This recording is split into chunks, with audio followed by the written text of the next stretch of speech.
So who is like giving the orders for all the GHF operations? Great question, sir. I was told very explicitly, directly to my face, that our client is the IDF. Your client is the IDF. Our client is the IDF. And this came out in a discussion once where I was in the control room. I was on I was on control room duty that day. We had shifted responsibilities on a rotation base. So I was in there that day with the radio observing site number 2 distribution. A Palestinian man had picked up some children to let them step on his shoulders to get onto a berm because they were being crushed in the crowd. Site 2 is very small, smallest of all 4 sites. And these children are being crushed, and you pick them up there and put them up on the berm. And the Israeli Defense Forces liaison officer in the main control center with us comes up to the screen that I'm watching, and he says, "Tell your men to get them down."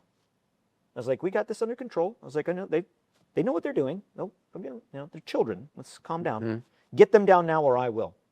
Well, there's no IDF on the site, so I didn't take it as much more than just being, bombastic and like, okay, like, hey, we got this. He leaves and goes to his desk in the operations center, and he gets on the radio and he speaks something on the radio. It was in Hebrew. I don't speak Hebrew. One of the contractors that was there was American that did speak Hebrew, and he notifies me. He said, "Hey, he just told the snipers at the IDF position, because the site number 2 is co-located with an Israeli base." Mm-hmm. He said, "He just told the snipers to take these kids out." I was like, "On the radio?" He's like, "Yeah." This lieutenant colonel then comes back up and he says, "Get them down."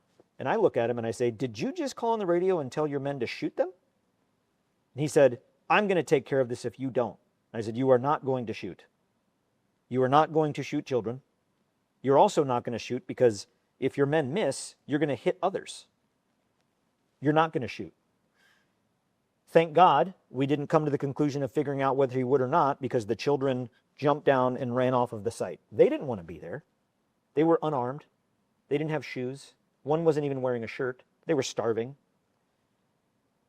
The chief operations officer for Safe Reach Solutions, our higher headquarters, so to speak, in the contract, beckoned me outside with him, and he looked at me in the face and he said, "Never say no to the client."